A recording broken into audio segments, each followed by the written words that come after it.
So EPL is right here before us right now. I want to do a team recap, and we're bringing on a Chelsea fan online to actually tell us how he's buzzing, considering everything actually facing Chelsea right now, all the transfer they are into. They continue signing players, and players keep coming to Chelsea. Why Carragher said that players has to stop signing for Chelsea, while Chelsea has to start signing players.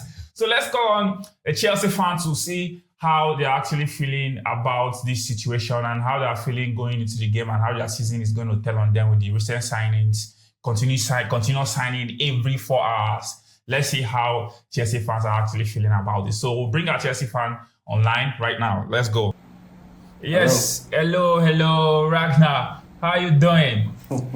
I'm fine. How about you? Yes, we are okay. We are right here in the studio, and we are calling you on right now to tell us your take about Chelsea. How are you feeling as a Chelsea fan, seeing that your club actually buys player every 4 hours? And Carragher said that players has to stop signing for Chelsea. And Chelsea should stop signing players. Chelsea should stop signing players, and players should stop signing for Chelsea. So how are you feeling about the whole situation? First of all, I want you to tell me about how you're feeling about your coach Beraska on Sterling. That's what I want to hear first. So how do you feel about that? Him asking Sterling that he's no longer needed in his squad and he can actually train on his own. How do you feel about him not including Sterling on the squad? All right, thank you very much, Benny. So you see, over the years, Chelsea has been lacking this kind of coach with character, the kind of coach that comes to take charge. As in, most of the coaches that just come, they are just like puppets.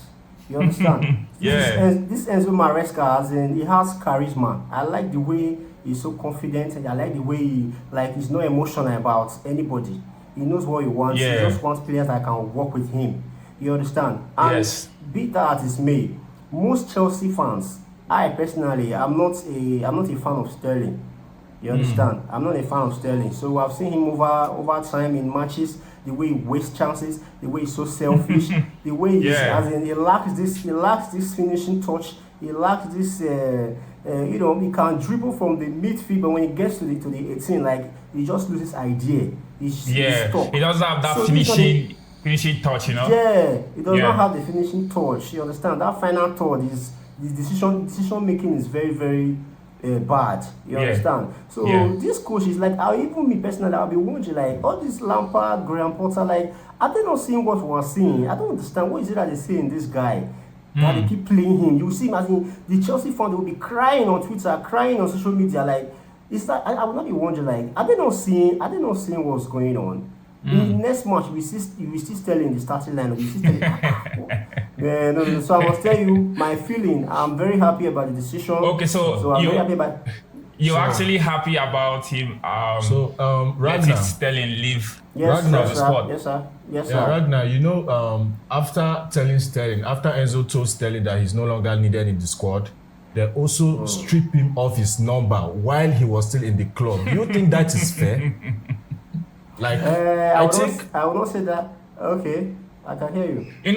What he's trying to say, being brutal as a coach doesn't actually pay dividends when it comes to managing, high-profile players. Now you see what happened with Ten Hag, Sancho, how he's being brutal on Ronaldo, trying to show that he's actually brutal and stuff. So I don't feel like him collecting the number 7 from Sterling and giving it to someone else, which is Pedro actually, when he's still in the squad. It's not really ideal. What do you have to say about that affecting the team momentum going forward?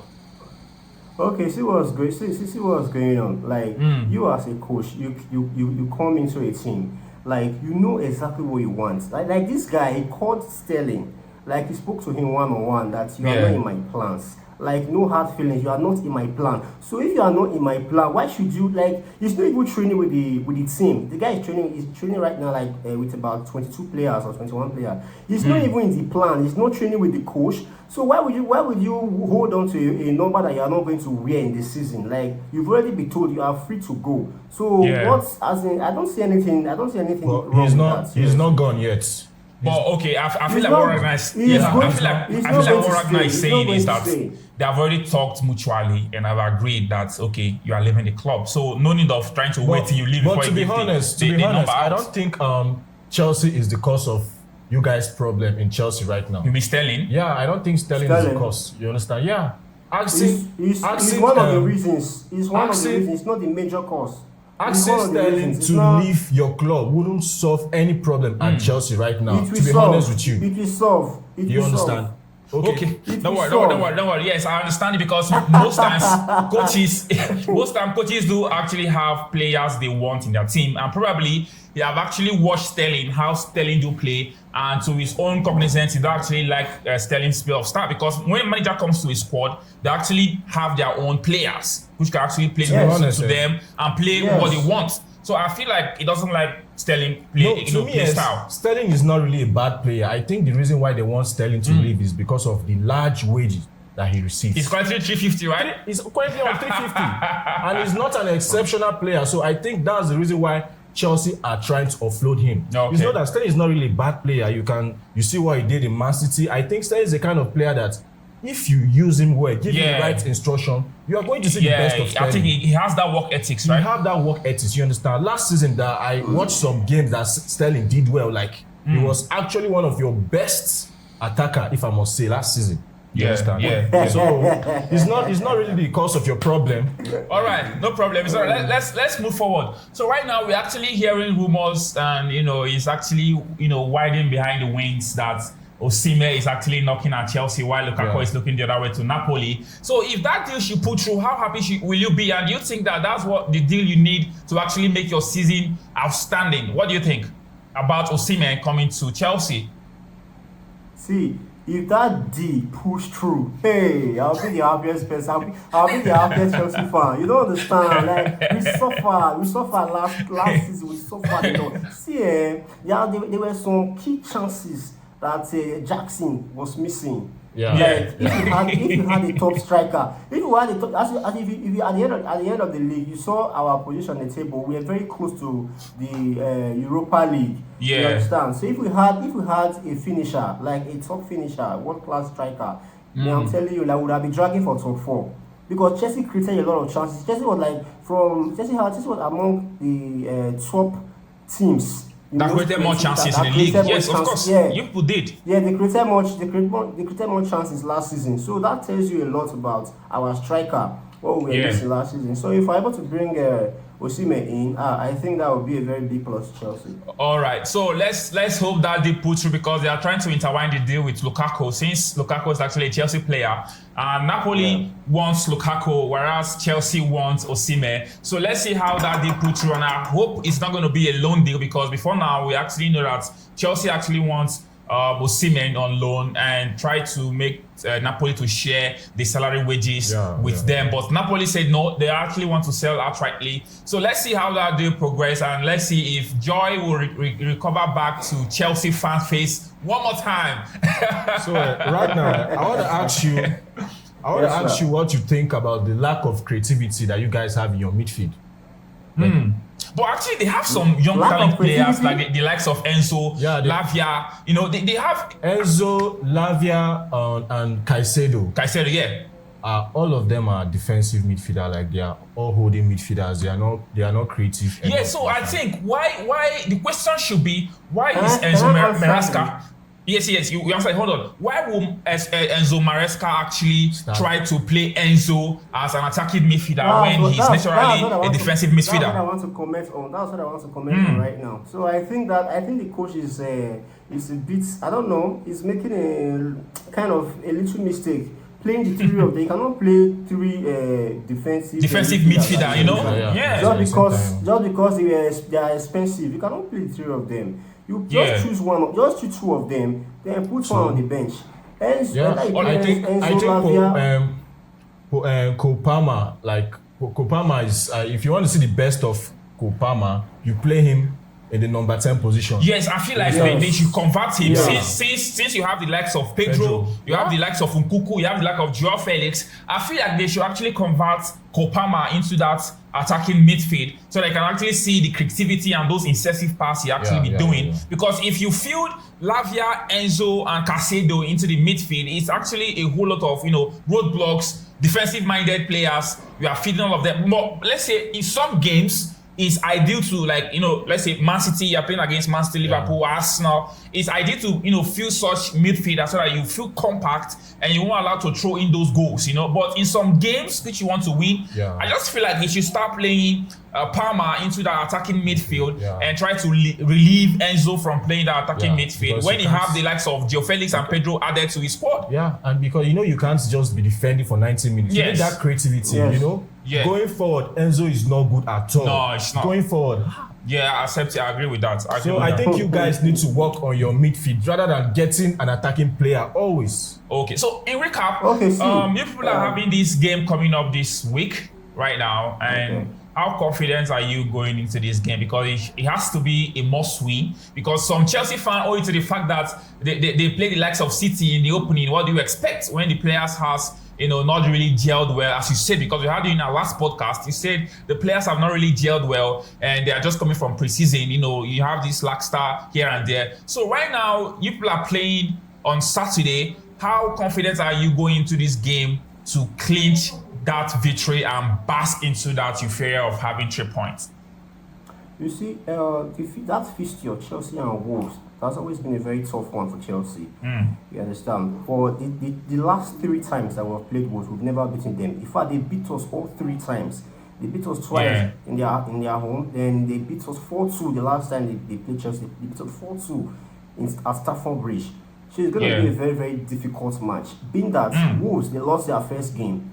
So they are not going to. It's not going to be easy for Chelsea. They are not going to you can't lose one as a team. It's not something you want to do, like lose 2 matches back to back. And this has been a team that has been very difficult for Chelsea. So I don't know how Chelsea they are going to do it, but I just see it's going to be very difficult. I'm not really confident. So do you feel right now that if Enzo Maresca should actually lose this game against Wolves, you are going to question his ability to actually be the right coach for the job for Chelsea? No, I will not question him.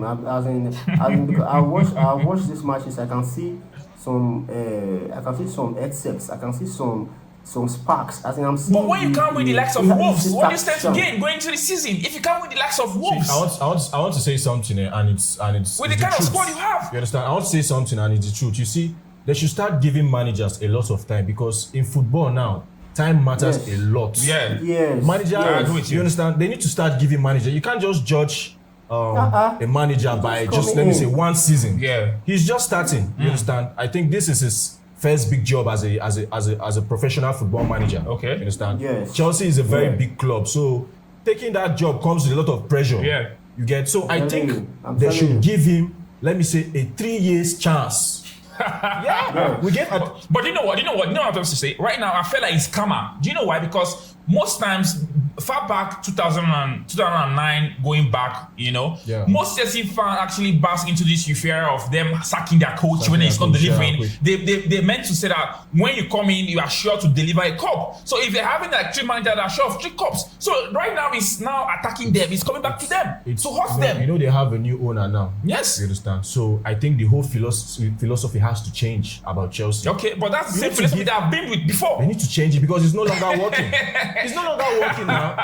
No, it's not working. They have to give. It's not working. So they need to start giving manager time. Chelsea fan has to. You people have to reap from that.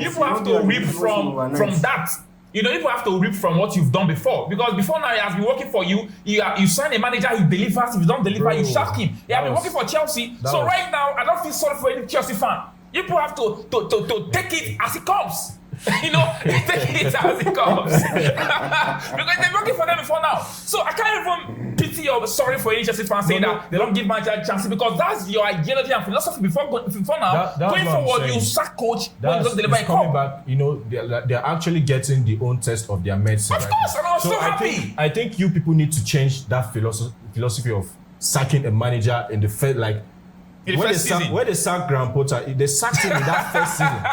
Man spent just 5 months or 6 months, and they sacked him. And bring in Frank Lampard. To kill them, finish. To kill them. When Frank Lampard came to Chelsea the second spell, like, he was actually having fun. Yeah. You understand? He was actually having fun while coaching Chelsea. You see me in the touchline laughing, even when Chelsea man was catching cruise with Chelsea. You see, so Chelsea has actually become a joke. Like, really? Like, seriously, you guys have more attacking player than your fan. You know, hold on. Like, they can't just stop signing, bro. Like, Chelsea has to start signing players. Why players have to stop coming for Chelsea? Just give us time. Give us like 2 seasons. Bro, you should be careful while going to play ball. Like, Chelsea might sign you. Their agents are everywhere. They can find me, I'll start uploading my freestyle on YouTube. They can find me. Okay, you're saying against Wolves that if Enzo Maresca should actually lose that game against Wolves, you still have your confidence in him that he's the main man for the job. Yes, I still have confidence in him. You know, I've watched this game. I'm seeing a pattern. I'm seeing progress. Like each game that he plays, like he's making progress. I'm seeing, before everybody knows it that Chelsea does not have pattern. That's what they used to, to mock Chelsea fans that you don't have pattern, you just play anyhow. But now since he came in, I'm seeing pattern. At least for once we have a pattern. So I think if we can actually build on this momentum, I think we are going to let's just give the manager time. Just give the manager. Let's say like 2 seasons. You get is going to come out with classic performances. Okay. It's all right. So what's your prediction going against Wolves? Seeing that Arsenal actually dented Wolves' image, and the Wolves are injured against Arsenal, and they are right now ready to pounce on Chelsea. But Chelsea is about to pounce on them. So what's your prediction going into this game against Wolves? 1-1. I'll say 1-1. 1-1. So what's your message to all Chelsea fans listening to you right now? What do you have to say to fellow Chelsea fans listening to you right now? Just tell Chelsea fans to be patient, to give the manager, time. From what I've seen so far, he has what it takes. He has what it takes. They just give him time. Let don't start judging him by these little performances I was seeing. If we give this manager time, he's going to come out top. So that just is. So any hope for top 4 this season? Of course. I've said it severally. I'm telling you, we are coming out top 4. We are going to Champions League next season. No cap. You're going to Champions League? Yes. Wow. It's all right. Big No dreams. problems. Thanks for having you to the show today, and we do hope to hear from you after the game against Wolves. Let's see how the wounded Wolves from Arsenal is going to pounce and battle out Chelsea this weekend. It's nice having you on the show. Thank you very much. Thank you very much. Thank you, Ragnar. All right.